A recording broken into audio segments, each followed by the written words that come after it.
l'espace entre les immeubles, quel est le statut? C'est du privatif ou du public? Ben C'est voilà. pas Ça, décidé c'est encore. C'est pas C'est décidé. pas décidé encore. C'est le politique et l'aménageur qui vont qui Oui, sur un vont pas- exercice c'est ensemble. ici, hein, on n'a pas dessiné le projet. C'est ensemble urbain, qu'on décide. Est-ce qu'on a envie qu'on puisse passer au pied des immeubles ou au contraire on a envie que ce soit fermé? Ça c'est une décision un peu qu'on doit prendre ensemble, hein, parce que c'est une co-responsabilité. Hein. C'est-à-dire, si on raisonne en tant qu'habitant, c'est vrai que les gens, on aime bien les voir, mais un peu de loin, quoi. On voit pas vraiment de structuration de cette zone-là. Alors on comprend comment, ce qui a procédé à la positionnement des immeubles, mais par contre, comme ça, on a l'impression qu'ils sont un peu jetés ils auront les uns du soleil à l'ouest et du soleil à l'est et au sud ici. Ils ne seraient pas tenus comme ça. On a travaillé Ils auront sur une façade au nord. sur la notion de densification du D'accord. secteur. Après, l'exercice architectural, on ne va pas tenir le Et l'ombre, Urbanistique, Ils n'aiment pas ça. Bon, super. De prévoir des parkings aussi, peut-être justement si on décale le bâtiment, prévoir des parkings pour les logements, mais pour tout le monde aussi, pour qu'on puisse, pour ceux qui viennent en voiture, puissent se garer. Parce que c'est D'accord. quand même un problème. Là, c'est pas très haut non plus. Et puis, bon là, on savait pas trop la hauteur. Et ici, c'est le nouveau collège, donc il n'y aura aucun recours sur tous ces permis. Il n'y a pas de voisin, nulle part. Et donc de mettre,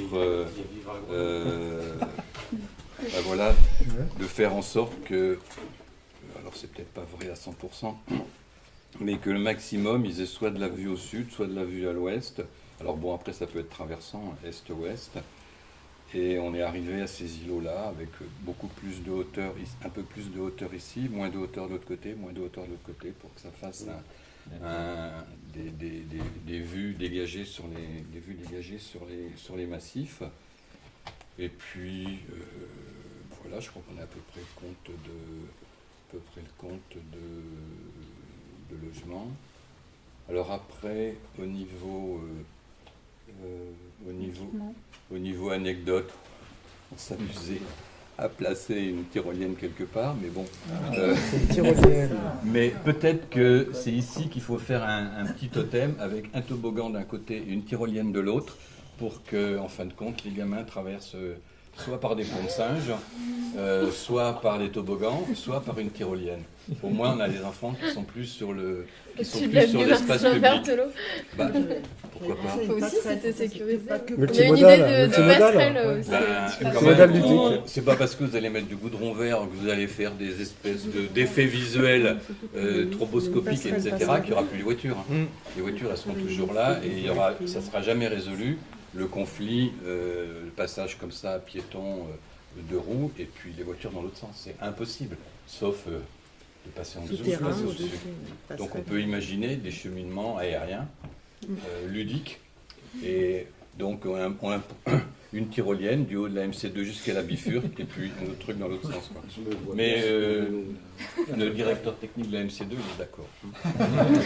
Elle dit que c'est pour faire vivre cet ensemble. Ce qui me semblait intéressant, c'est peut-être l'objet du deuxième.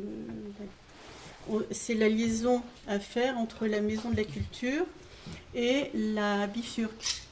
Et c'est ce qui permet de séparer diverses structures et animations.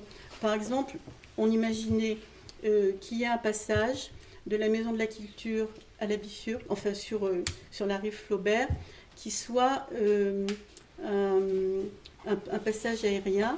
Bon, il paraît que c'est assez cher, mais bon, enfin pourquoi pas, vu toute la population qui va être drainée, vu les familles qui vont passer d'un côté à l'autre. Si on veut vraiment qu'il y ait un espace qui vive d'un côté et de l'autre, et si on veut relier ces deux quartiers, il faut vraiment avoir une passerelle qui soit à la fois piétonne et cyclable. Un passage à faune. Voilà, parce que les ralentisseurs, ça n'empêche pas les voitures quand même de passer, des enfants de traverser. Il y a 3 écoles autour.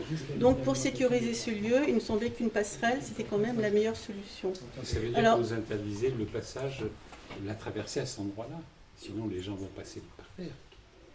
On n'interdit pas. Là, non, il y a du feu quand même. Ceux qui prennent le risque prennent le risque. Je veux dire qu'on n'interdit pas aux gens de passer. Comme ce qui se passait dans la Villeneuve, il y avait une passerelle. Il y a quand même des personnes qui ne les prennent pas.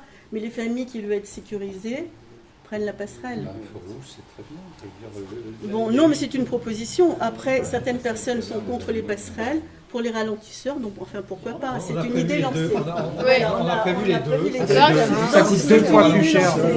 C'est une idée lancée. On a grillé le budget sur la passerelle, le reste en fait on fait rien, et on a une passerelle de ralentisseurs. Du coup on fait des doubles tours. Voilà. Alors on imaginait que sur la partie il faut vivre, apporter de la vie dans la journée, ce qu'il n'y a pas autour de la Maison de la Culture. Alors, on imaginait qu'il y ait d'abord plus de végétalisation devant la Maison de la Culture, des bancs, enfin tout simplement. Pas de structure sportive, parce que ça n'irait pas avec le site de la Maison de la Culture. Ce qui était sur place, des architectures de bois qui étaient sur place, n'ont pas bien fonctionné.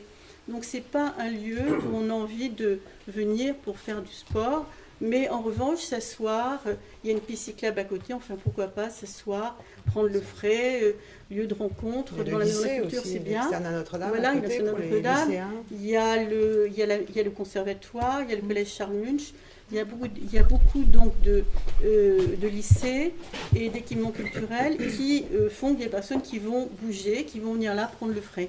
Alors, ce qu'il faut, c'est qu'il y ait par exemple une restauration à la Maison de la Culture, et une cafétéria ou une restauration style La Pirogue à l'Abbaye, côté Flaubert. Bifurque. Par exemple à la Bifurque, il faut que ce soit un lieu où les mères de famille avec leurs enfants, ou les gens qui sont à la Maison de la Culture ou qui habitent dans le quartier aient envie d'aller pour grignoter, comme on peut le faire à la Pirogue, à l'Abbaye, par exemple pour être dans le vent, des plats biologiques, enfin végétariens, je ne sais pas, il y aurait une recherche à faire. Salon de thé. Donc c'est dans la aussi, parce qu'il y aura des structures de jeux pour enfants.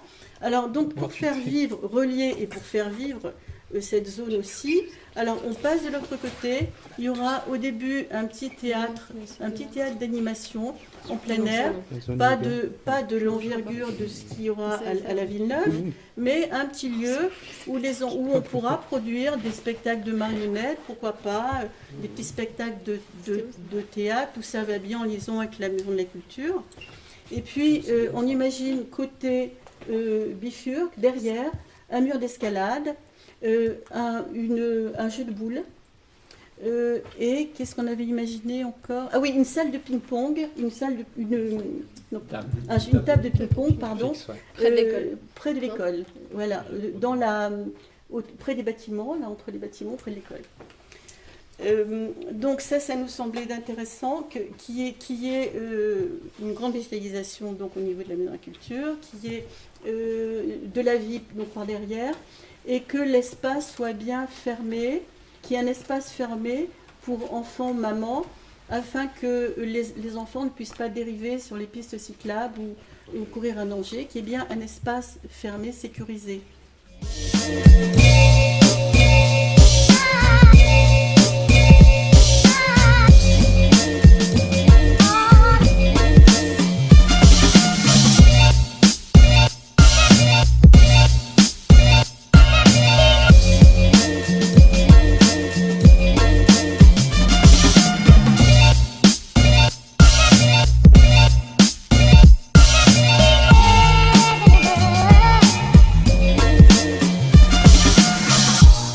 Stereophonic sound for the home is recorded on 2 separate tracks, each one giving special emphasis to certain sections of the orchestra, as heard from those positions.